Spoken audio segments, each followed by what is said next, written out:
고린도전서 15장 42절에서 49절입니다. 네, 우리 함께 한 목소리로 읽으시겠습니다.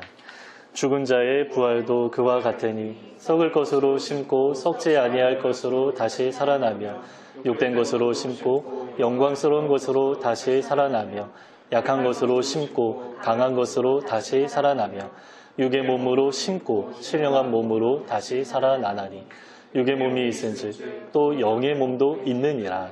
기록된 바 첫사람 아담은 생명이 되었다 함과 같이 마지막 아담은 살려주는 영이 되었나니 그러나 먼저는 신령한 사람이 아니요 육의 사람이요 그 다음에 신령한 사람이니라. 첫사람은 땅에서 났으니 흙에 속한 자이거니와 둘째 사람은 하늘에서 나셨느니라. 무릇 흙에 속한 자들은 저 흙에 속한 자와 같고 무릇 하늘에 속한 자들은 저 하늘에 속한 이와 같으니 우리가 흙에 속한 자의 형상을 입은 것과 같이 또한 하늘에 속한 이의 형상을 입으리라. 아멘. 우리 지난 3주간 부활에 관한 말씀을 나누었는데요. 오늘이 4주차이고 다음 주까지 이제 5주에 걸쳐서 함께 부활에 관한 말씀을 좀 나눕니다. 우리가 같은 주제의 말씀을 좀 접하고 있는데 이 말씀을 대하면 대할수록 우리 마음 가운데 이 부활 소망이 점점 더 분명해지면 좋겠습니다.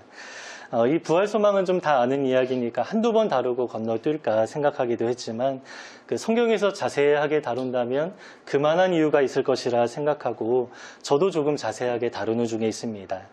그런데 부활 설교를 이어가다 보니까 생각보다 우리 기독교 안에 부활에 관한 신앙이 조금 많이 소외되어 있는 것을 느끼게 됩니다.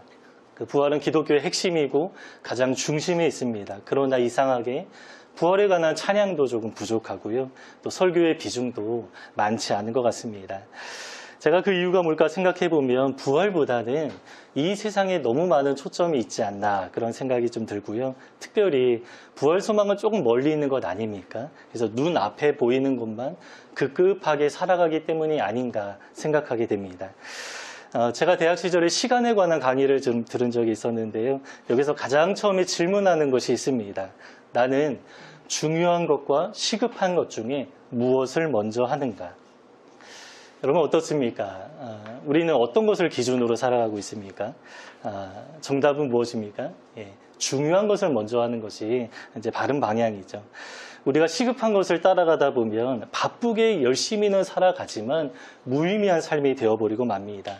그냥 방향 없이 목적 없이 눈앞에 보이는 것만 급급하게 바라보면서 따라가기 때문입니다. 그런데 대부분의 현대인들이 이렇게 살아간다라고 합니다. 그리고 이러한 삶을 가리켜서 분주함 속의 무익함이라고 표현합니다. 그 현대인들이 굉장히 바쁘고 열심히 살아간다라고 하면서 좀 시간이 없다, 너무 바쁘다, 힘들다 이러한 이야기들을 많이 하는데 정작 무의미하게 의미 없이 살아간다라는 것입니다. 그래서 이런 경험들이 많이 있으시죠. 우리가 열심히 살아가지만 정신을 차리고 보면 시간이 많이 그냥 흘러가 있는 경우들을 좀 발견하게 됩니다. 비유하자면 좀 인터넷이 저에게 좀 그러한 느낌이 듭니다. 저는 개인적으로 인터넷의 부정적인 특징 중 하나가 길을 잃어버리게 만드는 것이라고 생각합니다.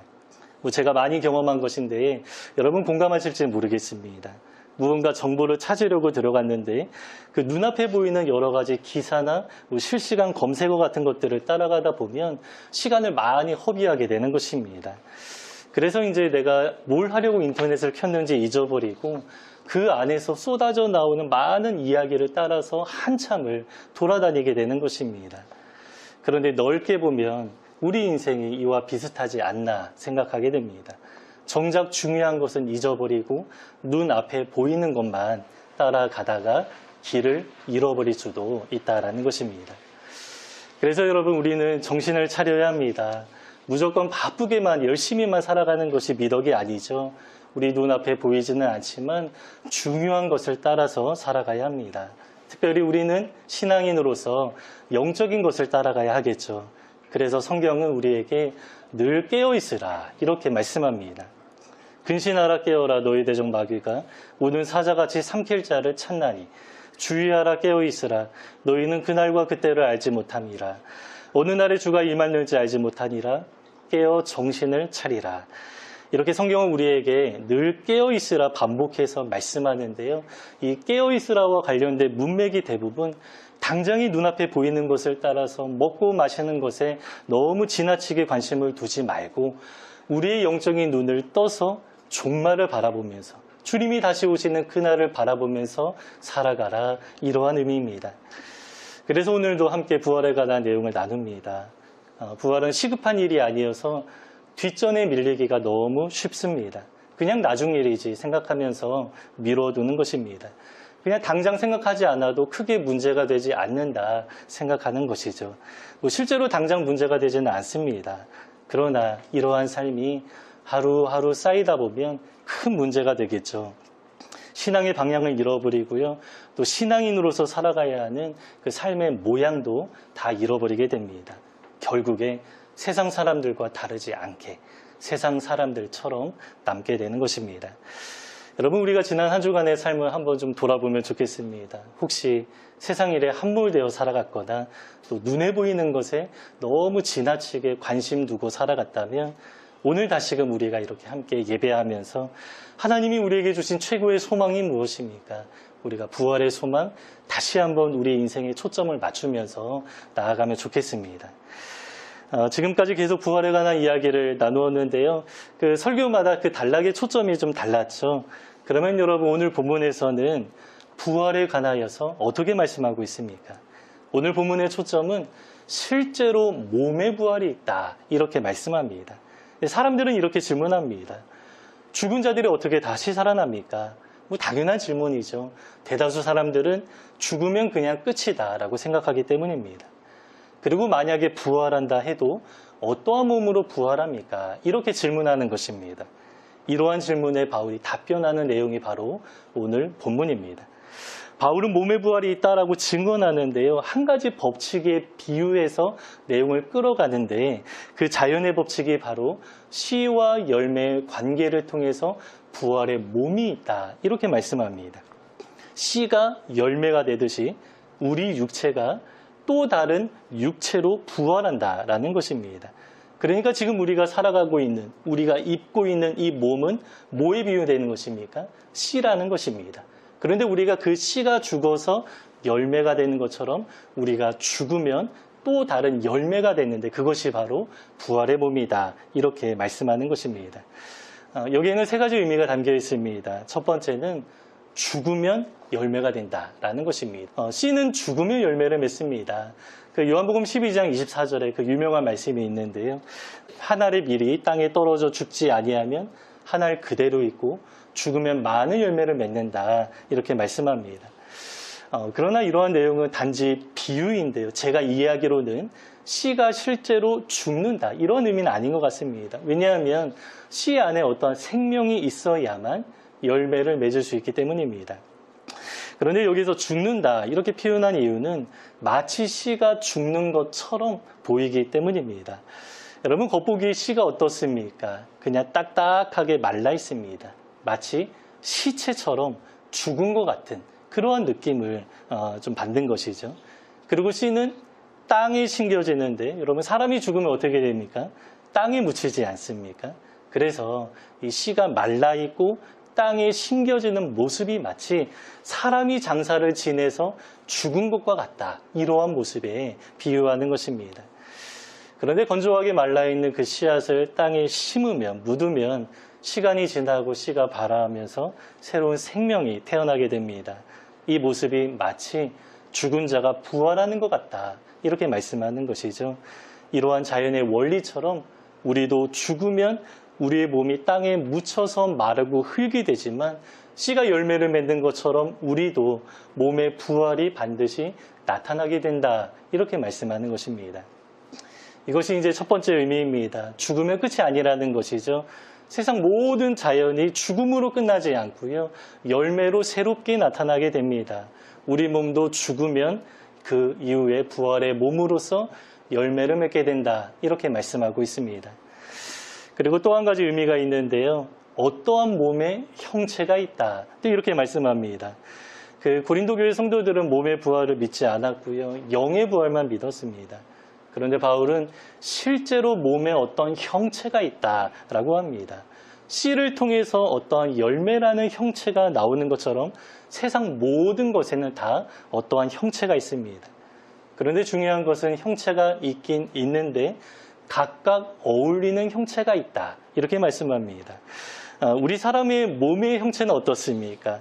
온 세상을 다스리는 존재로서 적합한 몸이라는 형체를 가지고 있습니다. 손과 발이 있고 또 머리가 있습니다. 그래서 기술 문명을 발달시키면서 이 세상 가운데 가장 뛰어난 존재로서 우리 사람이 살아가고 있는 것이죠. 여러분, 짐승은 어떻습니까? 주로 육지에서 본능에 따라서 아주 빠르게 살아가야 하기 때문에 네 발을 땅에 디디면서 살아가고 있습니다. 그 짐승의 형체가 땅에 어울리는 모습으로 살아가고 있는 것입니다. 여러분, 새의 형체는 어떻습니까? 공중에 날면서 살아가야 하기 때문에 몸이 아주 가볍고 날개가 있습니다. 대신에 손은 없고요. 또 육지에서는 잘 뛰어다니지 않기 때문에 발이 2개밖에 없는데 그것도 아주 얇습니다. 그러나 그 발은 어느 나뭇가지를 잡고 서야 하기 때문에 또 어떤 발톱이 또 발달해 있죠. 물고기 어떻습니까? 이 바다에서 살아가기에 가장 적합한 형체가 있습니다. 아가미가 있어서 바다에서 숨을 쉬고요. 또 바다에서 헤엄치기에 아주 좋은 몸을 가지고 있는 것이죠. 여러분, 이처럼 땅에 속한 것도 어디에서 어떻게 사느냐에 따라서 각자 어울리는 몸의 형체가 있고요. 또 하늘에 속한 것도 형체가 다 다르다, 이렇게 이야기를 합니다. 해와 달과 별도 그 모양과 크기와 빛의 색깔이 다 다른 것처럼 각자 기능에 맞는 형체가 있다, 이렇게 이야기를 하고 있습니다. 이처럼 우리가 부활하게 되면요, 우리의 몸에 형체가 있는데요. 여러분, 우리의 몸은 어디에 어울리는 형체를 입게 되는 것입니까? 바로 천국에 어울리는 몸의 형체가 있다, 이렇게 이야기를 하는 것입니다. 오늘 제목이 하늘에 속한 자의 형체인데요. 여러분, 요한계시록에서 그러한 표현들 많이 보셨죠? 우리를 가리켜서 하늘에 속한 자, 심지어 우리가 이 땅에 발을 디디면서 살아가고 있음에도 우리를 가리켜서 하늘에 사는 자, 이렇게 이야기를 합니다.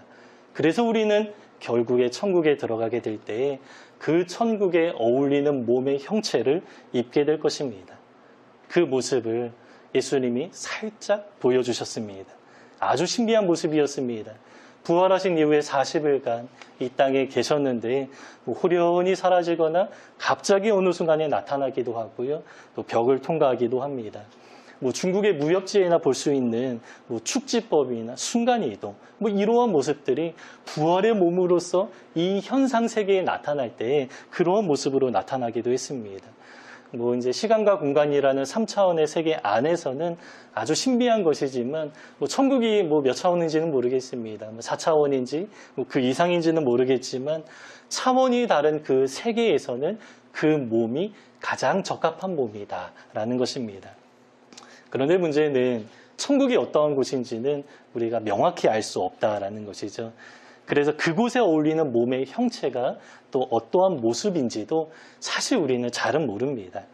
그러나 한 가지 명확한 것이 있는데요. 지금 우리가 이 세상에 적합한 몸을 가지고 있는 것처럼 천국에서도 그곳에 가장 어울리고 가장 적합한 몸을 입게 될 것이다 라는 사실입니다. 이렇게 씨와 열매의 비유를 통해서 2가지 말씀 나눴습니다. 하나는 죽으면 끝이 아니라 열매를 맺게 된다, 부활한다라는 것이었고요. 또 하나는 부활의 몸은 하나님 나라에 어울리는 형체다라는 것입니다. 이제 마지막 3번째입니다. 그 형체는 알 수 없습니다. 어느 씨앗을 통해서 어느 열매를 유치하는 것은 어렵습니다. 불가능한 일입니다. 여러분, 씨를 좀 보면 거의 다 좀 비슷하지 않습니까? 물론 크기와 모양의 차이가 있지만 어떠한 씨가 어떠한 열매가 되리라, 이렇게 상상하는 것은 정말 어려운 일입니다. 그런데 우리는 좀 이미 알고 있는 부분도 있습니다. 그런데 우리가 아는 이유는 어느 씨가 어떠한 열매가 되는 것을 보고 결과적으로 이 씨는 이러한 열매로 나타나는구나, 이러한 방식으로 아는 것뿐이죠.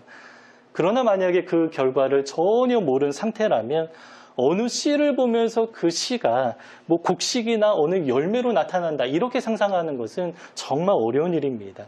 비슷해 보이는 씨지만 뭐 어느 씨는 벼 모양으로 아주 길게 자라고요. 뭐 어느 씨는 뭐 동그란 사과의 모양으로 자라기도 합니다. 모양뿐만 아니라 뭐 영양분이나 맛도 다 다른데 이러한 것들은 우리가 전혀 상상할 수 없는 것들입니다. 특히 씨의 모양이나 크기에 따라서 열매가 결정되지 않습니다. 왜냐하면 어느 씨는 정말 작은 것이지만 아주 크게 자라나기도 하기 때문입니다. 그게 바로 마가복음 4장의 그 겨자씨 비유입니다. 그 겨자씨를 보신 적이 있는지 모르겠는데요. 그 정로암보다 아주 작은 까만 알갱이입니다. 우리 눈에 보이기는 하지만 그냥 뭐 길가에 이렇게 떨어져 있다면 흙먼지에 뒤덮이거나 뭐 작은 돌멩이에 섞여서 잘 구별하기가 어렵습니다. 그런데 이 씨가 어떻게 됩니까? 겨자 나무가 되는데 장성한 나무는 뭐 4m, 5m까지도 자란다라고 합니다. 그 작은 씨를 통해서 뭐 겨자 나무나 겨자 열매 또 겨자의 맛 여러분 상상할 수 있습니까? 도저히 상상할 수 없는 것입니다.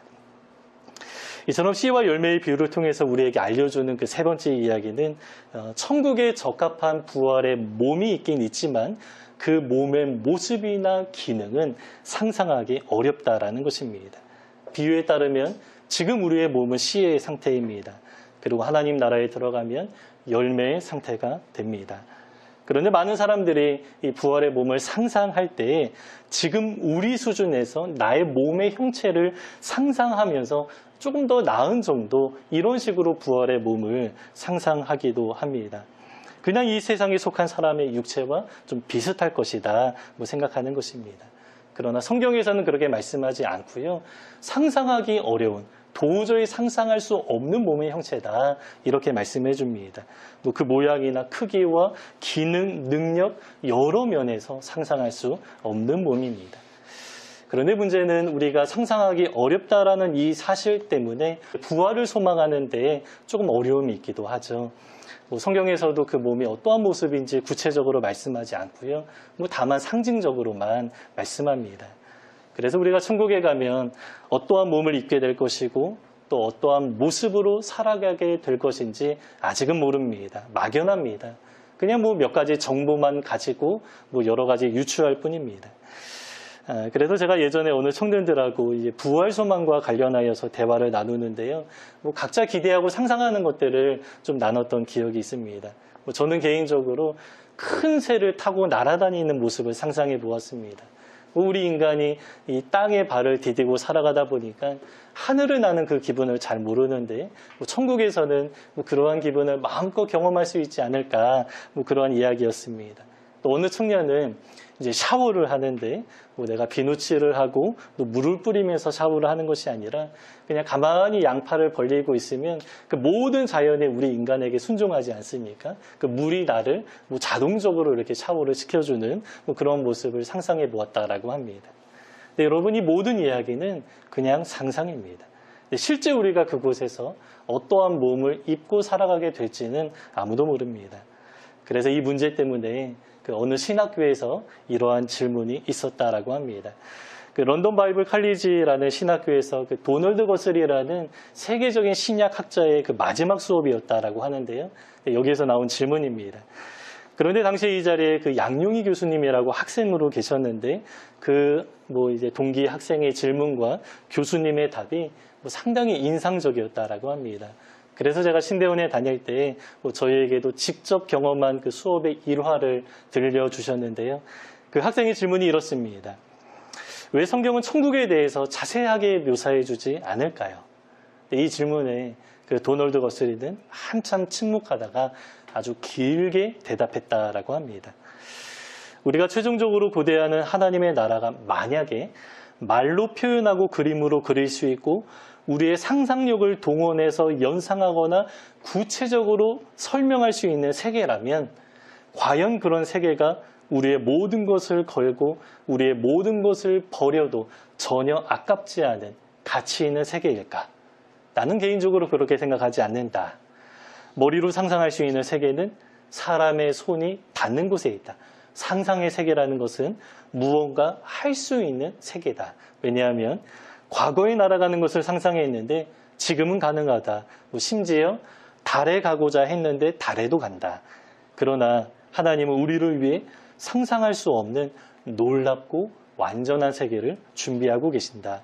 그래서 그 하나님의 나라는 상상할 수 없는 세계이기 때문에 내 모든 것을 걸고라도 기대할 만한 가치가 있다라고 생각한다. 너무 구체적으로 그리려고 생각하지 말자. 제가 조금 전에 여러 가지 상상을 나눴습니다. 저는 이렇게 날아가는 상상을 해보았는데, 사람이 날아다니는 것은 상상했으면 실현이 됩니다. 이미 오래전부터 많은 사람이 새처럼 날아다니기도 하고, 또 비행기를 타고 안전하게 훨씬 더 빠르게 이동하기도 합니다. 어느 청년이 자동으로 샤워하는 이야기를 했는데요. 그러한 기기가 있는지는 모르겠는데 충분히 가능한 건 아니겠습니까? 그냥 버튼 하나 눌러서 그러한 기계를 만들 수도 있고, 요즘에는 그냥 말로 명령하면 다 가능한 그러한 시대를 살아가고 있습니다. 이제 우리는 5G 시대라고 하는데 10년, 20년 후면 우리가 상상하는 것들이 아마 이 세계에 고스란히 다 나타나게 될 것입니다. 그러나 여러분, 이 모든 것들은 이 세상에 나타나는 것들입니다. 여러분, 천국은 상상하기 어려운 세계다라고 결론을 내려야 합니다. 어떤 사람은 천국을 소망할 때 큰 저택에서 아주 편안하게 안락하게 살아가는 이러한 모습을 상상하는데, 하나님은 그러한 방식으로 천국을 소망하라고 말씀하신 적이 없습니다. 그런데 우리의 수준은 이 세상 수준인 것이죠. 물질적으로 상상하는 데 그치는 것입니다. 그냥 이 세상의 것과 비슷할 것이라고 생각하면서 이보다 조금 더 나은 상태를 상상하는 것뿐입니다. 그러나 하나님은 우리에게 부활 소망을 주시되 그 나라에 적합한 몸이 있다, 이 정도로만 말씀하고요. 우리가 어느 씨를 통해서 어느 열매를 상상하기 어려운 것처럼 부활의 몸은 우리의 이해로는 상상할 수 없다 말씀합니다. 그러면 여러분, 상상하기 어려운 나라라면 우리가 어떻게 부활을 소망해야 하겠습니까? 물질적인 것, 오감으로 느껴지는 것으로 천국을 상상하고 기대하는 것이 아니라, 여러분, 우리는 영적인 방식으로 천국을 소망해야 합니다. 여러분, 천국이 왜 소망이 됩니까?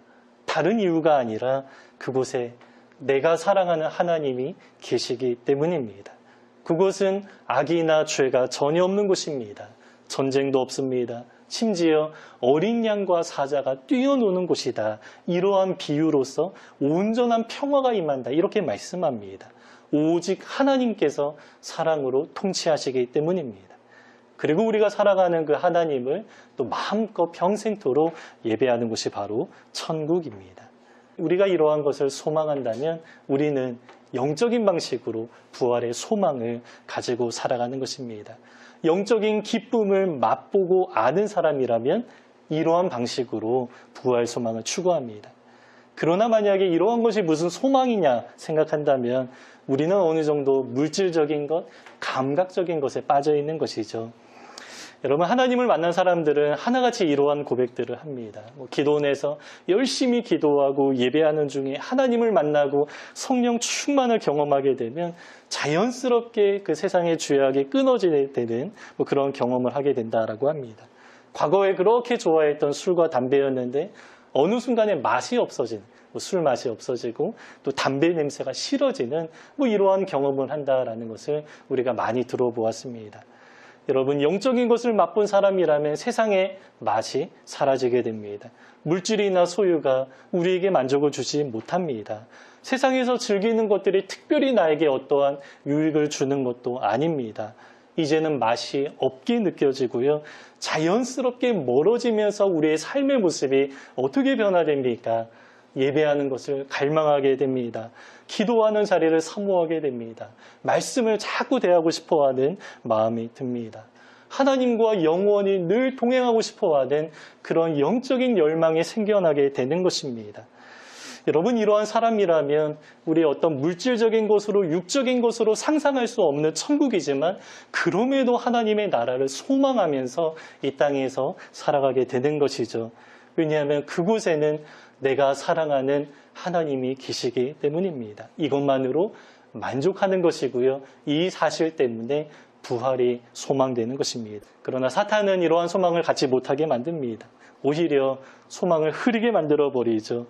우는 사자와 같이 우리 삼킬 자를 찾는다라고 하는데 아주 교묘하게 우리를 유혹하고 아까 서두에 말씀드린 것처럼 길을 잃어버리게 마치 인터넷 할 때 많은 시간을 낭비하듯 이 당장의 부활 소망이 필요 없다라고 생각하면서 나중의 것으로 치부하면서 지금 당장의 급급한 것들을 따라서 살아가게 길을 잃어버리게 만드는 것입니다. 분주하고 바쁘게 만들어 버리지만 무익한 삶을 만들어 버리고 영적인 것보다 또 육적인 것에 관심 두게 만드는 것입니다. 그래서 여러분, 우리는 늘 깨어 있어야 하는데 그 깨어 있는 모습이 바로 종말을 바라보는 것이다라고 했죠.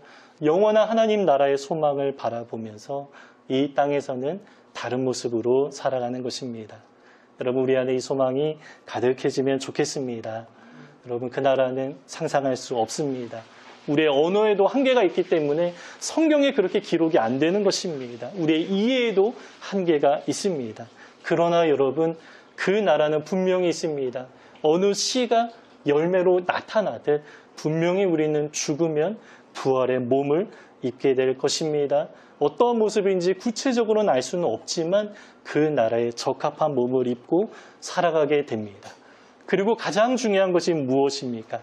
그 나라에 우리를 지극히 사랑하시는 하나님이 계시면서 우리를 기다리고 계시면서 우리를 맞아주시고 안아주신다, 이 사실입니다. 다른 이유가 아닙니다. 여러분, 우리가 사랑하는 그 하나님으로 인하여서 그 나라에 대한 소망이 날로 날로 더해지는 우리 모두의 모습이 되시기를 주님의 이름으로 축복합니다. 네, 함께 42절부터 또 49절까지 본문 다시 한번 읽고 오늘 말씀 마치겠습니다. 함께 읽겠습니다. 죽은 자의 부활도 그와 같으니 썩을 것으로 심고 썩지 아니할 것으로 다시 살아나며 욕된 것으로 심고 영광스러운 것으로 다시 살아나며 약한 것으로 심고 강한 것으로 다시 살아나며 육의 몸으로 심고 신령한 몸으로 다시 살아나나니 육의 몸이 있은즉 또 영의 몸도 있느니라. 기록된 바 첫사람 아담은 생명이 되었다 함과 같이 마지막 아담은 살려주는 영이 되었나니 그러나 먼저는 신령한 사람이 아니요 육의 사람이요 그 다음에 신령한 사람이니라. 첫사람은 땅에서 났으니 흙에 속한 자이거니와 둘째 사람은 하늘에서 나셨느니라. 무릇 흙에 속한 자들은 저 흙에 속한 자와 같고 무릇 하늘에 속한 자들은 저 하늘에 속한 이와 같으니 우리가 흙에 속한 자의 형상을 입은 것 같이 또한 하늘에 속한 이의 형상을